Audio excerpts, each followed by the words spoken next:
The University of Manitoba's Chiu Centre for Business Serving Community is the first of its kind in the world.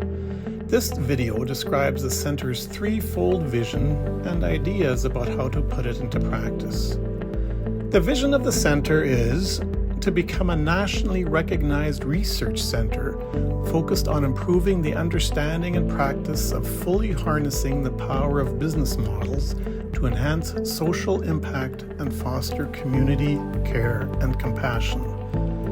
To foster culture change in capitalism via promoting business models that address social and ecological crises facing humanity, and to provide a support system for scholars to work together to address new and emerging areas of research related to utilizing business models to enhance social impact.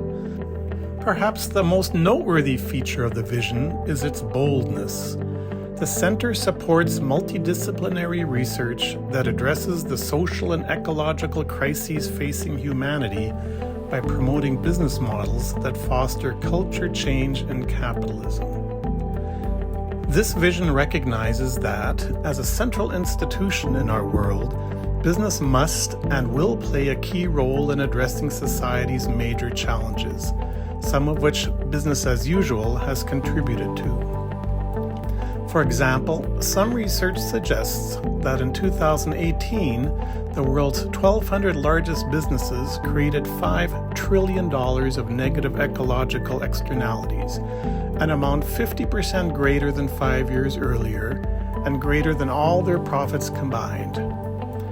As another example, research suggests that up to 95% of the financial benefits of globalization have gone to the richest 5%, thereby widening the gap between rich and poor.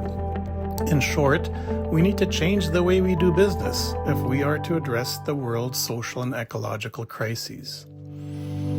Perhaps the most important thing about the center's focus on business is that this is something each and every one of us can participate in, both as consumers and as employees.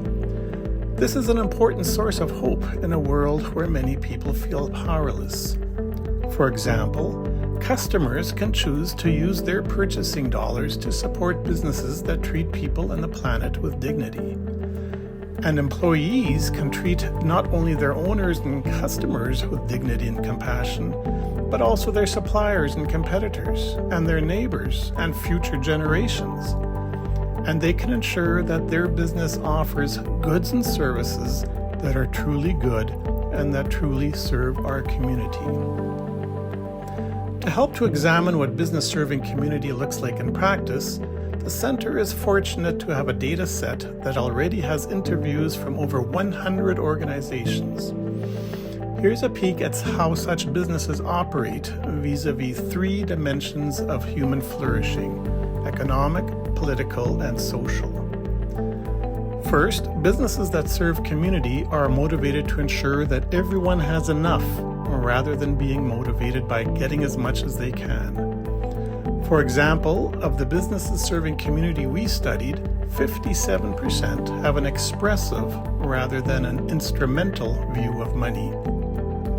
By hiring people facing barriers to employment and by paying them a living wage instead of a minimum wage, these businesses do their part to ensure that everyone has enough.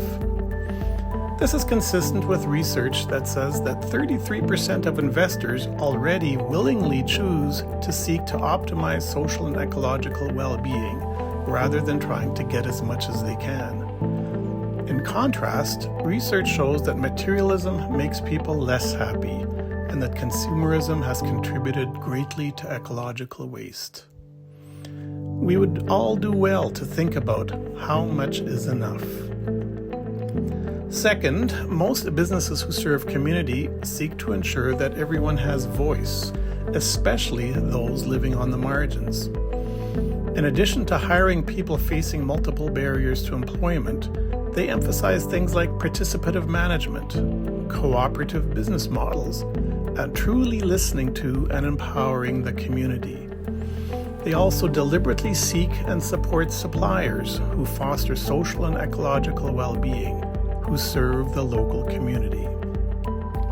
In contrast, Business as usual focuses on gaining control and power over others and over the market.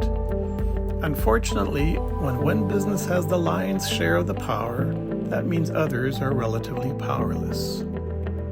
And finally, businesses who serve communities seek to nurture mutual care and interdependence, both within their firms and for the larger community, which nurtures belongingness and mental health. In contrast, business as usual places greater emphasis on transactional relationships, on optimizing productivity, and promoting the idea that consumerism can foster self-worth, all of which contributes to stress, anxiety, and the loneliness epidemic. This concludes our short overview on the vision of the Chiu Centre for Business Serving Community and how such businesses promote economic, social, and political well-being. You may also want to watch our video on the meaning of business serving community and why it is important. We welcome you to join us in researching and promoting business models that address the social and ecological crises facing humanity and foster change in capitalism.